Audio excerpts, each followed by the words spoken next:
Lesson 1.8 is functions and their inverses. So it says a relation is a set of ordered pairs. A function, remember, is a relation in which for each distinct x value, there is exactly one corresponding y value. That means that x is not repeated for a function. So then if a function f has a set of ordered pairs x, y, then the inverse of f is a set of ordered pairs y, x. So notice it's saying that if our function is xy and the inverse is yx, that means a function and its inverse, in order to find one from the other, we're just going to switch our x and y's. When the inverse of a function f is itself a function, then f is said to be one-to-one. So one-to-one functions. It says a function f is a one-to-one function if for elements a and b in the domain of f, if a is not equal to b, implies that f of a is not equal to f of b.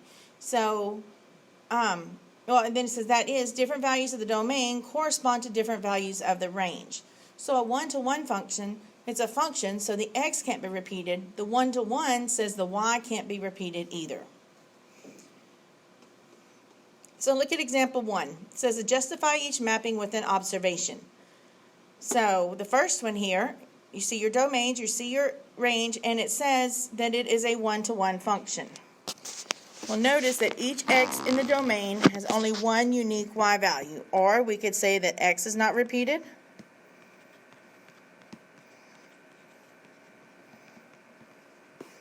and y is not repeated.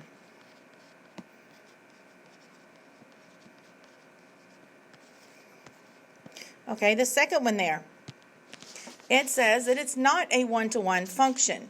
So notice here the x's aren't repeated, the domain's not repeated, but the range is. That 4 has 2 of them come into it. So we could say that the y values, well, we know it's a function, x is not repeated,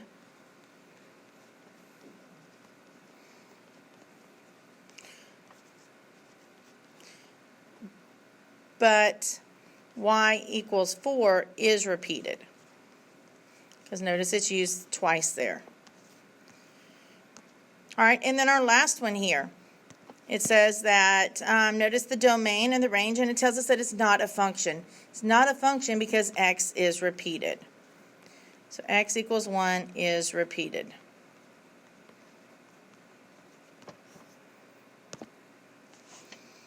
All right, the graph of for the graph of a function f is known, you can use the horizontal line test to determine whether f is one-to-one. So the horizontal line test says if every horizontal line intersects a graph of f in at most one point, then f is one-to-one. So remember we had talked about the vertical line test, and the vertical line test was we took a vertical line and we looked to make sure we wouldn't cross the graph more than once. So if I had this as my graph, I would have took some vertical lines and went across it, my pencil or my finger or something like that, and made sure that each of those lines only touched that graph one time. And if it passed the vertical line test, then it was a function. Well, the horizontal line test makes sure it's one-to-one. So if we look at this one, notice each of these touches more than one time. Therefore, this is not a one-to-one function that I drew there. Now, if you look at the graph that's below there, just look at the one where it says the function. If you do the horizontal line test here, even though right here it looks like it flattens out, it really doesn't. It's kind of like it's a cubic. Remember the cubic it slows down on its increasing, but then it takes off again. So that's okay. It still passes right there. And we could do any horizontal line here and it's going to pass it. That's the horizontal line test. It tells us that our inverse will be a function, okay? All right, so the properties of inverse functions. It says graphs of inverse functions are reflections in the line y equals x. So if you look at the graph over here, you'll see the function, you'll see where they drew their inverse, and notice that they call it the identity. It's that line y equals x right here. Notice both graphs look like reflections across that line. Given a function f of x, the notation for the inverse function is, it looks like f raised to the negative 1, but it's not. It's notation. You read that as the inverse of f of x or f inverse of x. The domain of the function is equal to the blank of the inverse function, Well, remember earlier I said that the big thing with inverses is that their x and y's are going to switch. X is your domain, y is your range. So if x and y are going to switch, so are your domain and range. So the domain of the function is equal to the range of the inverse function, and the range of the function will be equal to the domain of the inverse function.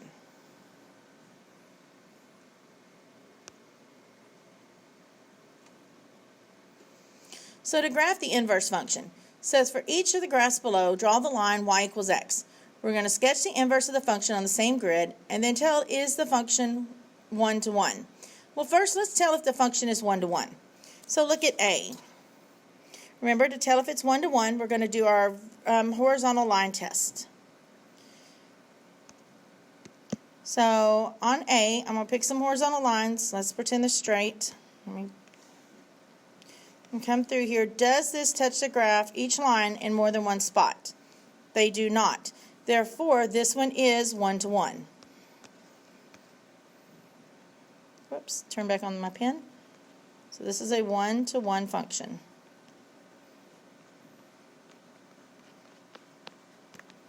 Now let's graph that line y equals x. Well, remember, if y is equal to x, it's got the points 1, 1, 2, 2, 3, 3, 4, 4, whether they're positive or negative. And so I'm going to draw that in as like a dashed line here. Remember, this is the line that my inverses are going to be reflections across.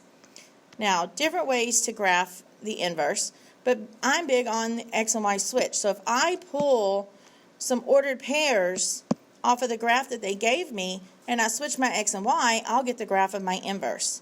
So for my function here that they gave me, I'm going to find a couple ordered pairs. I see the one they put a point on there. That is, what, -3, -2?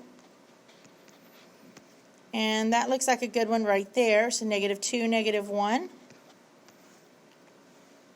Right here's a pretty good one, 1, 0. And how about that one right there, 6, 1. And so for the graph of the inverse of f of x, we would just switch those x and y's. So we're going to take all of these x's and they're going to become y's. And all of these y's are going to become my new x's. Oops. Make sure you look at the right column. And so then I'm going to plot those new points. And so look, these 2 points should look like reflections across that line y equals x, do they? I think so. And the same thing with these 2 points. They should look like reflections across that line y equals x. Looks good.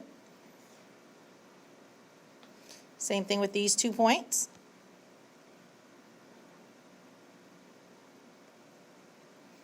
And then these 2 points should look like reflections across that line y equals x. And then we're going to connect them. My graph's going to keep going, so make sure we put an arrow on that one end. And then look at the graph as a whole. Does it look like a reflection across the graph, across the line y equals x of the graph that we started with? It does. Therefore, that is its inverse function. All right, so let's try B. First thing is, let's check to see, is this function 1 to 1? Well, right there, it crosses it in more than one spot, doesn't it? So this function is not 1 to 1. So not a 1 to 1 function. So does that mean it doesn't have an inverse? No. All graphs have inverses. What that means is that the inverse is not a function.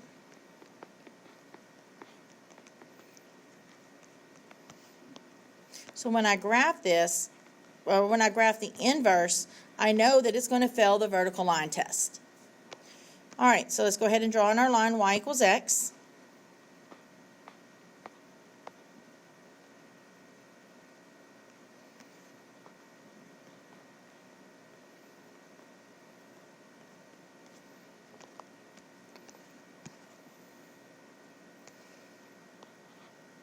And I'm going to go pick me some ordered pairs for my function that's given here.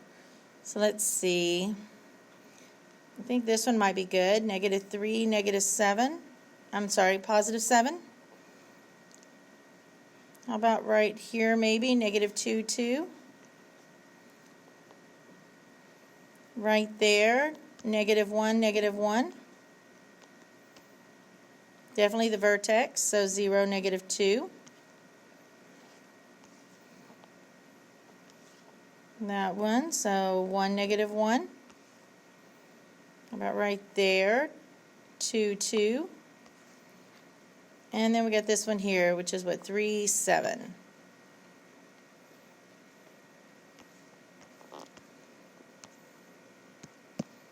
All right, so for the inverse function, we're going to switch our x and y's.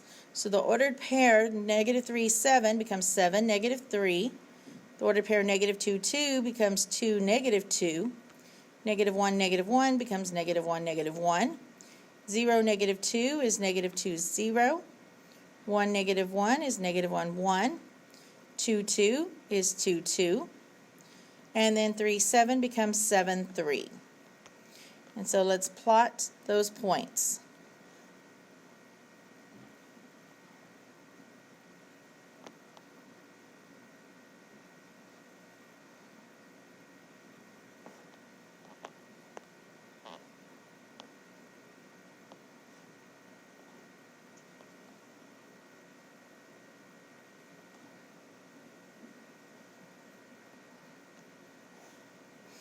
And so I only drew half of it here. That means that these, whoops, try this again. Well, let me do this. So that part that I just drew right there should be a reflection of this piece right there. And I know because the part I drew is going to be on top, so it's the positive piece, and the part on the right of the other one is the positive piece. So do those look like reflections? They do. And then this piece I'm drawing in right here should be a reflection of this piece across that line y equals x. And it looks like they're reflections as well. So we did good. So there is our inverse. Notice it's not a function. It fails the vertical line test, but it's still the inverse of the graph that they gave us. Now, could we make this graph have an inverse as a function? We could, but we would have to restrict our domain, which we'll talk more about later. All right, so moving on here, then we're talking about the definition of the inverse. So it says let f and g be two functions such that f of g of x will equal x for every x in the domain of g, and g of f of x will equal x for every x in the domain of f. So the function g is the inverse of the function f and is denoted as f inverse, or the inverse of f of x. Therefore, the composition of f and the inverse of f of x has to equal x, and the composition of the inverse of f of x, the composition of the inverse of f of x will also equal x. The domain of f is equal to the range of the inverse and vice versa. All right, so we're going to take the composition of the two functions. It has to go both ways, okay? So if you look at the top there, it says f of g of x and g of f of x. So you're going to take each one and plug it into the other, and both of them have to equal x if they are inverses of each other. So 3 says show that the function is the inverse of the other. So we're going to show that these two are inverses. So the first thing I'm going to do is I'm going to find f of g of x. So remember, f is on the outside, so it's my skeleton. And g of x is on the inside, so it's what we're going to plug inside. So remember, PEMDAS is a multiply before you add, so we're going to deal with this part. Now, multiplying with a fraction, so we know we multiply straight across, so I'm going to put that first 4 over a 1. But remember, when something's on the top and the bottom of a fraction and it's being multiplied, you can cancel it out. So this 4 and that 4 are going to cancel. So I get x minus 3 over 1, which is just x minus 3. And then we still have that plus 3. Well, negative 3 plus 3 cancels, and we get x. And that makes us happy because that means we did it right. And we knew it was going to be an x because it said show that each function is the inverse. It didn't say is the function an inverse. Watch the wording. All right, then let's do the other way. So let's do g of f of x. So g is on the outside, so it's my skeleton. So x minus 3 all over 4. And we're going to plug in f of x because it's on the inside, so we're going to plug it inside the parenthesis. Now remember, you have on fractions, you have to work the top and you have to work the bottom, and then you can combine them together. So here in the numerator, we didn't really need that parenthesis, so we could go ahead and combine our 3 minus 3, which cancels, and so we're left with 4x on top over the 4 on bottom. I can't do anything else in the numerator. I can't do anything in the denominator, so can I do anything with them together? Well, the 4's will cancel, and so the 4 is gone, and we're just left with x. So we have just proved that these two are inverses because they both equaled x. So to find the equation of the inverse of y equals f of x. All right, so given a formula for the function f, find an inverse by. We're going to determine if the inverse exists. That is, we're going to check to see if the function is 1-to-1. And we need to ask ourselves, is it necessary to restrict the domain to get a 1-to-1 version of f? Just like the other one that we looked at earlier, I'm going to back up to it real quick here. On B right there, remember we said it was not 1-to-1. But look what happens if I take off part of this graph. If I said we're only going to look at our x's that are greater than or equal to 0, so this piece is gone, is that other piece 1-to-1? It is. So we could have made this one become a 1-to-1 function by restricting the domain, and so we would have said that our x has to be greater than or equal to 0. Or we could have said that the domain is from 0 to infinity. So back to our, and that, I wrote that wrong just so you know. The 0 should have had a bracket. I apologize. So back to this now. All right, so once we decide that, then it says step 1 is to interchange x and y formula. The very first thing I would do is I would change whether it says f of x, g of x, h of x, k of x, whatever it says, I would change that to y equals. Okay, so change it to y equals. Then we're going to switch the x and y in the formula. We're going to solve for y. And then we're going to replace y with the inverse notation. So look at number 4. It's got a lot of good stuff for us to do. It says for each of the following functions, we're going to sketch the function of y equals x. We're going to find the inverse. We're going to sketch the inverse. And we're going to verify that they are inverses algebraically. All right, so for A, we got f of x equals the square root of x plus 3 minus 2. And it tells us that x is greater than or equal to negative 3. That tells me right there that there's some type of restriction, whether it's on this function or it might be the inverse function, okay? All right, so first thing it said up there, A was to sketch the function y equals x. Well, notice the function, to sketch the function and y equals x. So notice our function there is a square root function. And remember we talked about the parent tables. So the square root, oops, let me turn on my pen. The square root of x, remember we had a parent table, and we said we were only using numbers we could actually take the square root of. And this one says that we're going to subtract 3 from the x's, and we're going to subtract 2 from the y's. So we're going to take our x minus 3, because remember x always does the opposite, and instead of plus, and then y minus 2. So I'm going to subtract 3 from all my x's. I was just looking at the x's in the table beside it there. And I'm going to subtract 2 from all my y's. So I'm looking at the y's and subtracting 2. And I'm going to go ahead and graph that.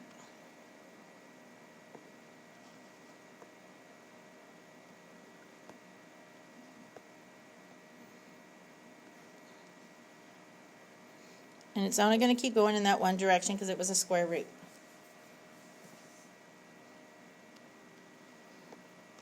All right, and it also said to draw in the line y equals x.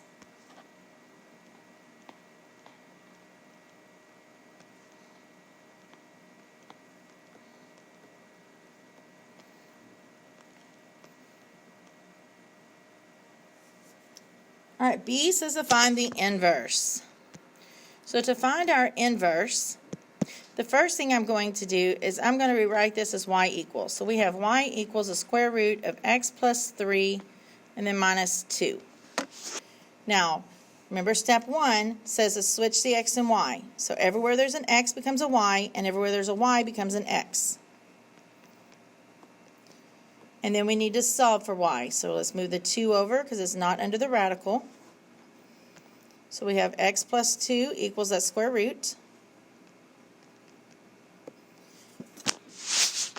And then we got to get rid of that square root, so we're going to square it. And so I'm going to leave that as x plus 2 squared, because I'm going to use transformations to help me graph this, equals the square and the square root are going to cancel, so we just bring out our y plus 3, and then subtract the y's. And so we get x plus 2 squared minus 3 equals y. That was our step 2. And then the last thing it said to do was replace y with our inverse notation. Since this was f of x, we're going to use the inverse of f of x equals x plus 2 squared minus 3. All right. C says to sketch the inverse. So now I'm going to come over here, and I'm going to look, and I see that my parent function of c is a quadratic. It's x squared. And so I'm going to remember that table that we had in our parent tables.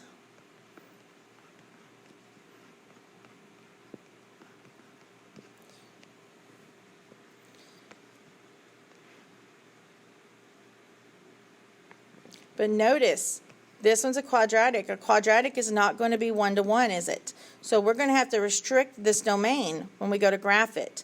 So we want to get rid of what would be the left side. So find your vertex and get rid of that negative side. So we're not actually going to use those points. Now, what would I do to my x's? Well, the inverse function says x plus 2, so we know we're going to subtract 2 from our x's. And our y's, it has a minus 3 at the end, so we're going to subtract 3 from our y's.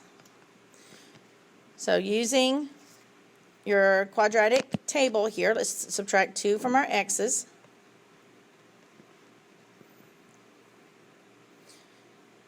Let's subtract 3 from our y's. And look, what happens if I compare these two tables? You'll notice all but that 6, 1, they switched places, the x and y. So that's good. So we've got, now let's graph those points.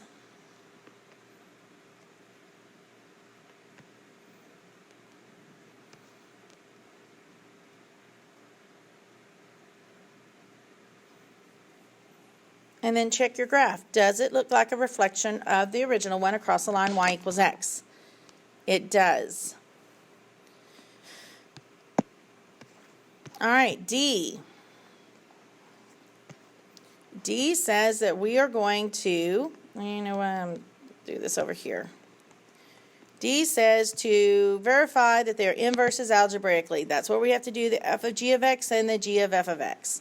So, or in this case, it would be f of the inverse of f of x and vice versa. So let's start with this one. So f is on the outside, so f is going to be my skeleton, and it was the square root of x plus 3, and then we had a minus 2 at the end. And we're plugging in our inverse, which was x plus 2 squared minus 3. Well, we know we're going to have to work underneath the radical.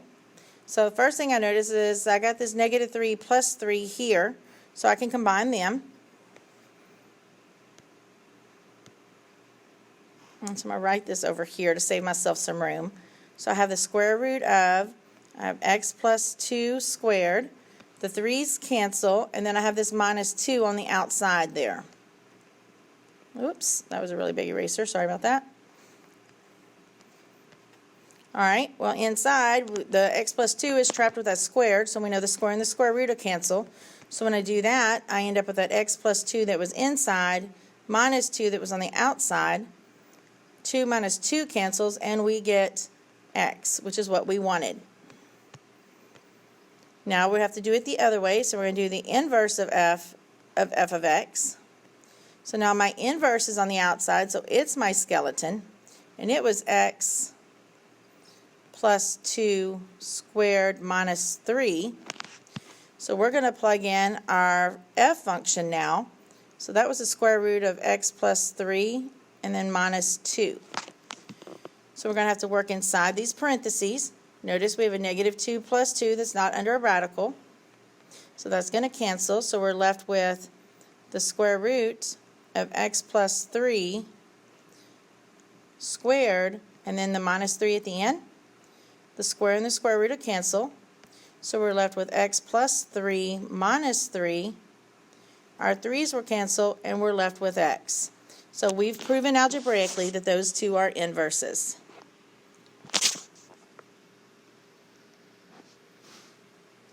All right, and on to B. We're doing the same thing on B, just a different parent function here, or excuse me, just a different function. It tells us that g of x is equal to the cube root of x plus 2. All right, so for the cube root of x plus 2, let's remember, I'm sorry, cube root of x plus 2 minus 1, excuse me. So we can tell that step 1 says to sketch the function in the line y equals x. So the parent function of our g of x is a cube root. So the cube root of x, and we had the table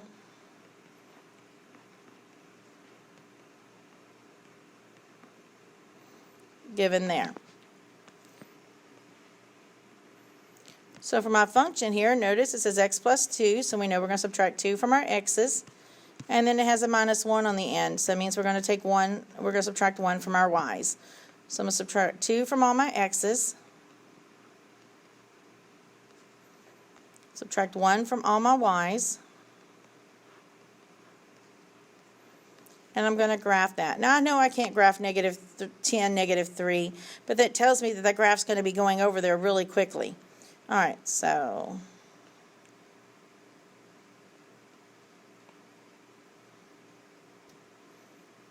oops, I'm off, sorry.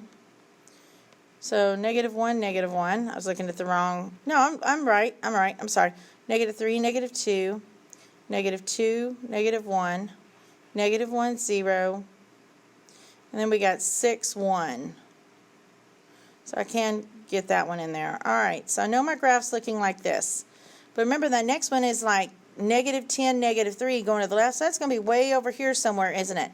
So I'm not actually going to plot it, but I know I'm going to be curving really sharply here and going towards it. So there's our cube root graph. I'm actually not going to go that far with it, just to the end here. And put my arrow to show it continues. All right, and we got to draw in the line y equals x.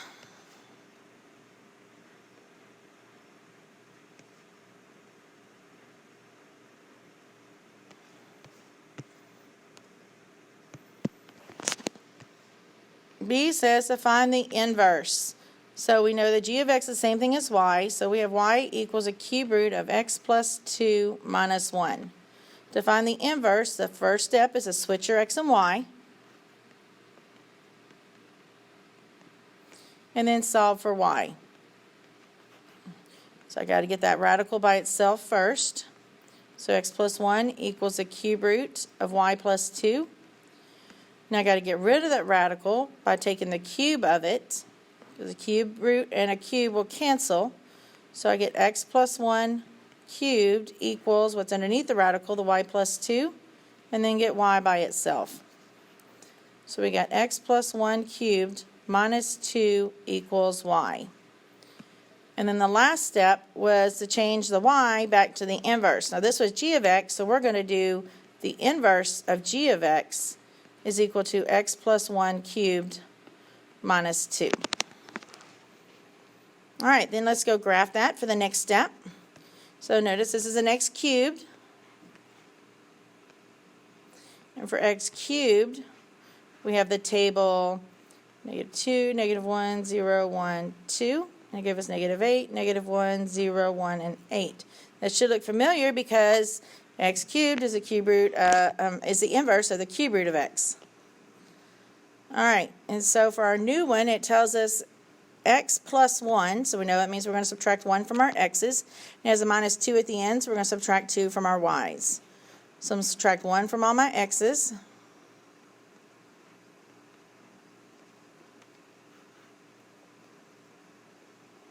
Subtract 2 from all my y's.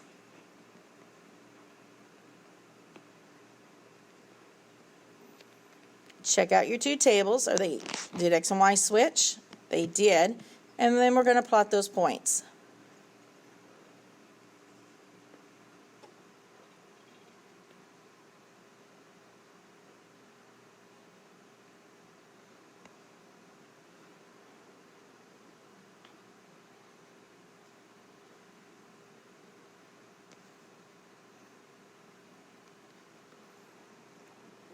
And do they look like reflections across the line y equals x? They do. All right, that's good. And then the last part, D, says we're going to verify them algebraically. So we're going to find g of the inverse of g of x and vice versa. So for the first one, g is my skeleton. And so we have the cube root, oops, maybe not quite that big, the cube root of x plus 2 with a minus 1 at the end. And we're going to plug in our inverse, which is the x plus 3 cubed minus 2. We're going to work under the radical. We have negative 2 plus 2, so that cancels. So we end up with the cube root of x plus 3 cubed, and then minus, did I write something wrong? I did. It's x plus 1. Sorry, y'all probably caught that. I don't know where I got the cube. I guess I saw the cube and put it there. I thought it was part of it. Anyway, so x plus 1 cubed minus 1. The cube and the cube root will cancel. And so we're left with the x plus 1 minus 1. The 1's cancel, and we're left with x. And then we're going to do the opposite. We're going to do the inverse of g of x. So that means the inverse is now going to be my skeleton. So it was x plus 1 cubed minus 2. And so my g of x is what we're going to plug in, and it was the cube root of x plus 2 and then minus 1. Work inside the big cube root parentheses, so your negative 1 plus 1 will cancel. So we're left with the cube root of x plus 2 cubed minus 2. The cube root and the cube cancel. So we're left with x plus 2 minus 2. The 2's cancel, so we get x. And so we verified it algebraically. We showed it graphically that they are inverses of each other.